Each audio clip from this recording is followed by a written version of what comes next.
We often search for signs and symbols that loved ones are still with us after they pass away. But can spirits really return from beyond the grave? This next video made one mother a believer. How about you? It's September 2016 in Legazpi City in the Philippines. Grieving mother Joy Almares is attending the wake of her 7-year-old son Trebi, who has just died. Suddenly, a white balloon starts moving towards her from behind the coffin as if it has a life of its own. You can see from the video that the balloon gets all the way to Joy, and then, rather than moving past her, it suddenly stops. Now watch. It starts rubbing up against her as if in a caress, leaving the bereaved mother even more emotional.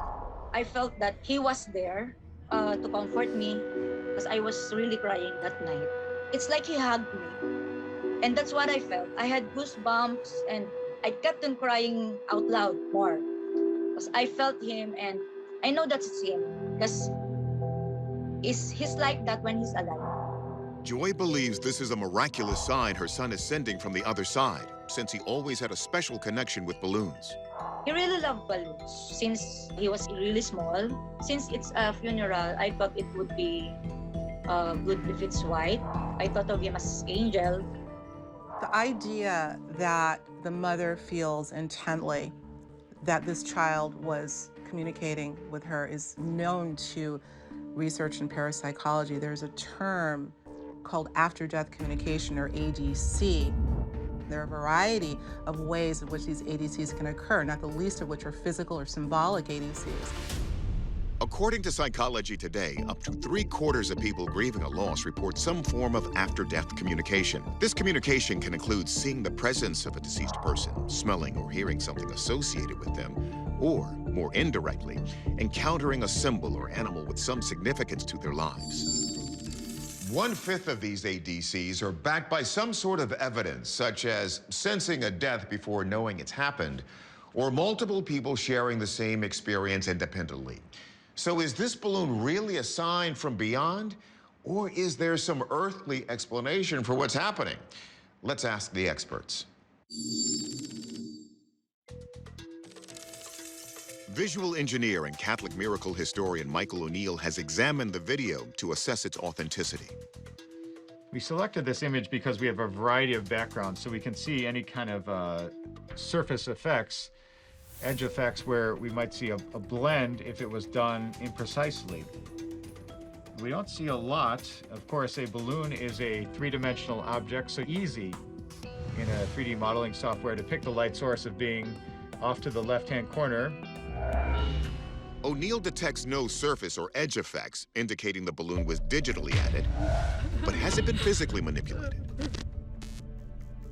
One other possibility is that if this balloon were being dragged around the room, perhaps by strings at the top, strings at the side, strings to the back, strings out this way, and the pixels would be duplicated or dropped down to cover that string.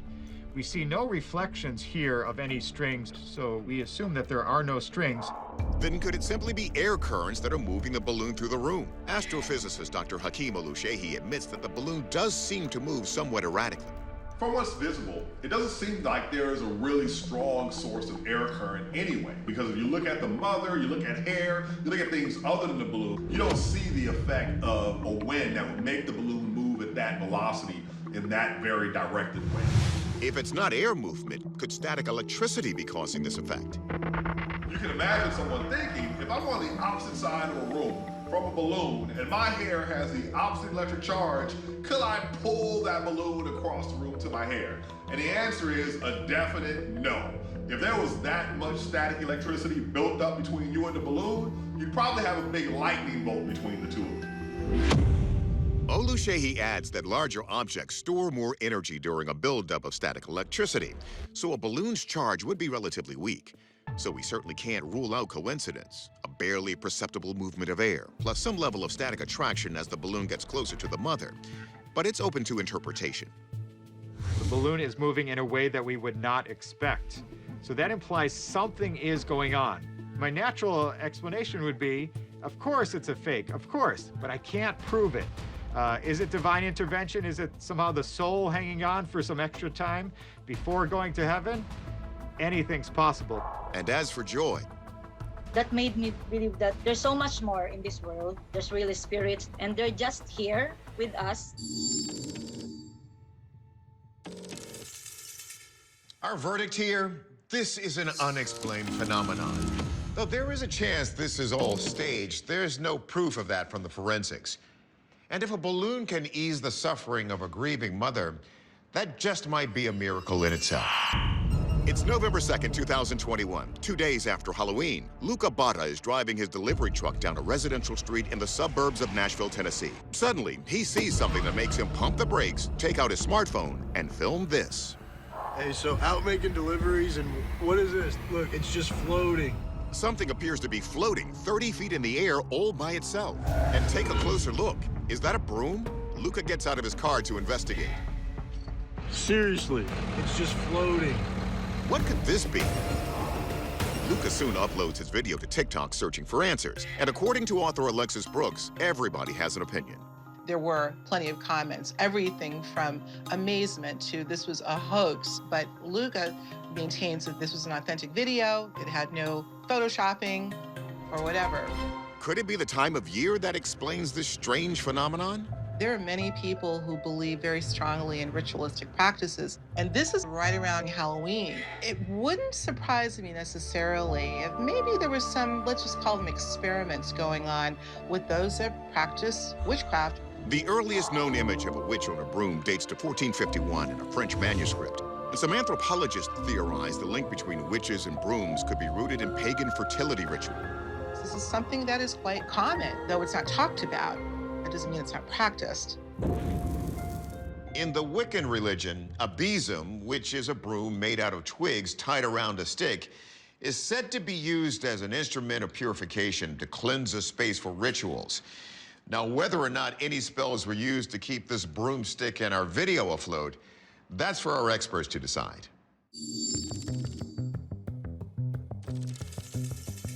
We begin with forensic video analyst Michael Primo. Though Luca denies it, could this video be faked? When the user zooms into this object from inside of his vehicle, the depth of field between the smudging on the windshield and the object is significantly different and thus is not a result of some sort of camera artifacting.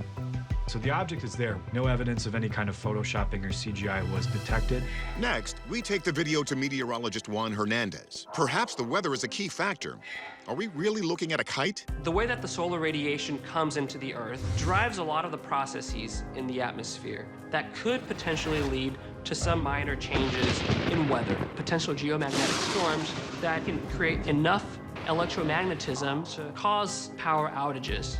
So the sun does cause different kinds of phenomena, but not this floating broomstick. Taking a look at the wind observations from Nashville that day, winds generally were between 5 to 10 miles an hour. The average kite can take flight in winds of at least 5 miles per hour. But Hernandez says despite the optimal conditions, he sees a problem. When we look at a flying kite, you'll see that kite move to the left, move to the right, descend or ascend. The witch's broomstick is stationary. There's no movement, which rules out the presence of a kite. But wait, is it possible for an object to float by itself in midair? Believe it or not, physicist Matthew Shadaga says it is. So levitation does exist in real life. It relies on something called superconductivity. And we do it all the time in laboratories. And you can find all kinds of videos online, people using superconductors and levitating them over a track. But Shadagas also says there's a catch. Superconductors need to be near the magnetic surface. You're talking a few inches away, not tens of feet, as in this video. And it only works at cold temperatures. Liquid nitrogen temperatures. It's definitely not more than 100 degrees below zero in this video. So what do we have here? Shadagas has a theory. The fact that Luca drove under the broom and it continued to float tells me it's not supported then from below, but probably horizontal. And Shadagas believes that support came from a fishing line. Fishing line is very thin and very hard to see, especially from a great distance. You can use fishing line to suspend objects, and that's how special effects, in fact, were done in Hollywood movies before we had CGI. And it was only a few days after Halloween. Therefore, I imagine this was just a Halloween prank And a very good one at that, I would say. Now, interestingly, we called Luca, and he told us there were trees around, but none of them were tall enough to attach a fishing line to. And he didn't see any light or telephone poles either. So, our verdict? We're gonna say hoax, but a pretty clever one. In fact, Luca said the broom later disappeared, suggesting someone moved on to Thanksgiving decorations. It's June 2018 in San Carlos City in the Philippine province of Pangasinan. A CCTV camera mounted outside a shop is rolling on the busy street out front. And now watch this. Just after 2 p.m., the surveillance footage seems to show a shadowy apparition appear out of thin air and walk slowly right through oncoming traffic. He isn't hit by any of the speeding vehicles, but instead simply walks right through them. Then, 13 hours later, CCTV footage from the store picks up what may be the same shadowy figure, reappearing and lurking ominously near a delivery driver who does not seem to see him.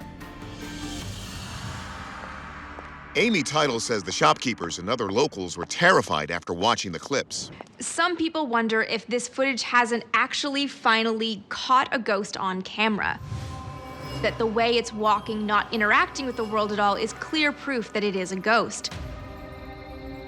The source of many ghost stories in the Philippines goes back to World War II. One theory ties into Filipino culture, and that is the idea of pasatsats. Pasatsats are the ghosts of people who were killed during the Japanese occupation, people whose family or loved ones were too poor to bury them in proper graves. Instead, these bodies were covered with mats. But grave robbers at the time disturbed the bodies to pillage anything of value. These disturbed spirits then came back with a grudge. The word pasatsat comes from the local word for stab. If you come across one, you're supposed to stab the burial mat to open it and release the ghost. What's more, according to the legends, the pasatsats have been known to block the path of travelers. So could that actually be what we're witnessing here with these passing cars? Let's see what our experts think. We turn first to video analyst Mick West. You could certainly understand when someone in the Philippines might assume that it was perhaps the local ghost. But the people in the cars can't actually see it. If it was a ghost, it would be more likely that people could actually see it than the camera could see it, because ghosts don't exist in a technological realm, they exist in a more spiritual realm, in theory. Then what explains why a ghostly figure was spotted in the same location very early the next morning? I think a bird flew down, landed right in front of the camera. Because it's so close to the camera, it's out of focus. It flies in and does like a few little twitches, like a small bird or like a sparrow. They move very rapidly, and it's just kind of hopping along. I don't think there's anything particularly ghostly about this example. Since this doesn't appear to be a ghost, forensic video analyst Michael Primo wonders if the video of the man in traffic has instead been manipulated. In the metadata of the file, as well as on screen with the time code. We have 25 frames per second that transpire. However, when counting the video frames from the surveillance imagery, we were only able to arrive at 7 frames per second. Very rarely is this timestamp different than what's actually captured in the video imagery. So based on frame timing analysis, did a sufficient amount of evidence for me to opine that this video is manufactured. So since this video is most likely edited, West explains how someone could do it easily. So they take one video of the street scene, then they need to add the ghost. So they just need some footage that looks like somebody crossing the road. And then you blend the two. Perhaps run that through some other software to blur it. Then add on top of that the timestamp in the corner to make it look like it's some kind of security camera.